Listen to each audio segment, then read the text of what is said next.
Fair to say there's a lot to take from that? Yeah. But the main thing to take is that we scored 3 goals from set pieces, and maybe you can even argue a fourth, because the one from Cody was a bit later on when we had a set piece. So that can make a big difference in a game, because I don't think 3-0 at halftime was to the run of play. That was a fair reflection of the run of play. But yeah, so many times I've been on the opposite side that we deserved so much more, but didn't get it because of a set piece conceded. And today I don't think we deserve to be 3-0 up at halftime if you look at open play.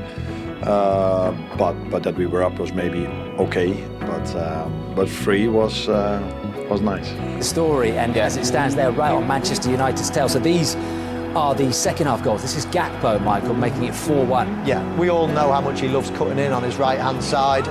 West Ham should know that. Wan-Bissaka should be sending it down on his left foot. Takes a little deflection into the far corner. He'll be delighted to score that goal. But really, I think West Ham should have prevented this one. He's normally so well in his position, Wan-Bissaka. Just don't let him into the box. Once he gets into the box, he's in full control. Then it's too easy. Gets obviously a little bit of luck. With all the bodies in the way, but you can't let him come into the box like that. Yeah, Tati Castellanos made it 4-2 for West Ham, but then this really was the sort of nail in the coffin for Nuno Espirito Santo. Axel Disasi with this own goal, 8 minutes from time, Michael. Yeah, lovely little ball from Gakpo. And Frimpong, nice to see him back. Disasi doesn't do much wrong, that's just a little bit of bad luck. That can happen. Obviously, Liverpool pressing forward, getting balls in the box, things like that can happen. But, West Ham made a little comeback and you thought, oh, can they squeeze something out the game? But then Liverpool closed it out quite nicely. So yeah, it is the 3 points that Arne Slot needed, and when you look at that Premier League table there, guys, Liverpool right on the heels of Manchester United. They play Crystal Palace tomorrow, and look, if they'd scored just one more, they would, well, a couple actually, they would have gone fourth, but they're right behind them on goal difference, and they are right in the hunt now. Yes, they've been, picked up a couple of good results lately, of course, with the likes of Aston Villa now. They're sort of dropping a little bit in terms of points as well. So Liverpool, that will buoy Liverpool, because at one point you were thinking, wow, are they going to make the top 5? But I think they'll be a little bit more confident tonight. And down the bottom of the Premier League table, what about West Ham? No one's expecting them to go to Anfield and get something necessarily, Jermaine, but you look at it now, 2 points from safety, as it was before the 3 o'clock kickoffs. And with Nottingham Forest there, Tottenham, I mean, Leeds, can they still drag them in if they're not to win against Manchester City later on? Obviously, forget about the game today. It's always going to be difficult. Focus on the next game. The performances have been so much better. There's been so much improvements, and that's all you could do. I think at this stage now, just keep working hard, keep performing, and then hopefully they'll try and get out. Liverpool puts them up into 5th and just outside the top 4 on goal difference. But as I mentioned, Manchester United, of course, in Super Sunday action. Well, it's 3 wins in a row. It is the first time this season they've hit a side for 5, but not, he says, their best performance of the season. Well, be a fair assessment for you, Dawes? 100%, completely agree with Arne Slot there. We asked from set pieces, only scored 4 before today, and get 3 within 45 minutes.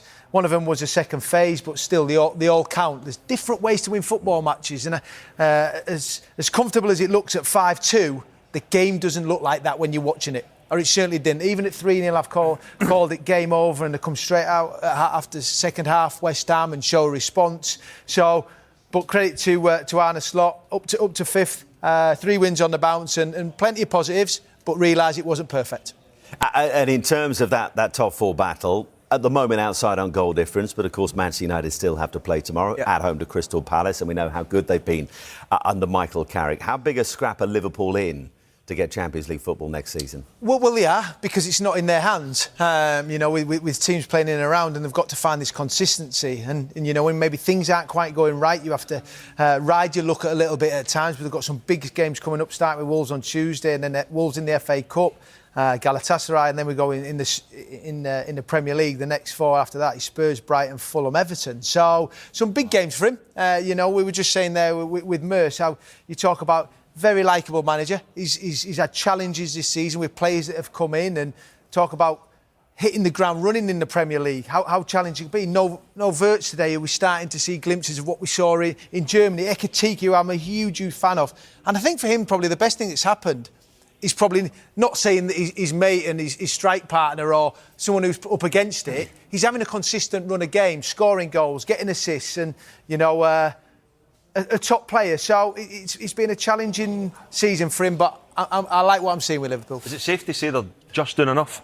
Yes, that's probably what I would say, Boydie. I watched them last week against Forest, and sometimes, results cover things up. Last week in the first half against Forest, they were terrible. Yeah. They could have been out of sight, Forest, and then they ended up getting a little bit fortunate. What is it, though, Dawes? Because do you know what? Goals, are they that open? Yeah, even today. I mean, Somerville was electric at times. Alisson making some big saves and probably a little bit of poor finishing from West Ham at times, decision making.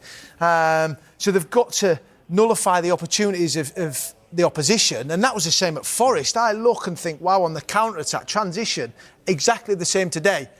But in any game of football, you have to score when you're on top, and that's what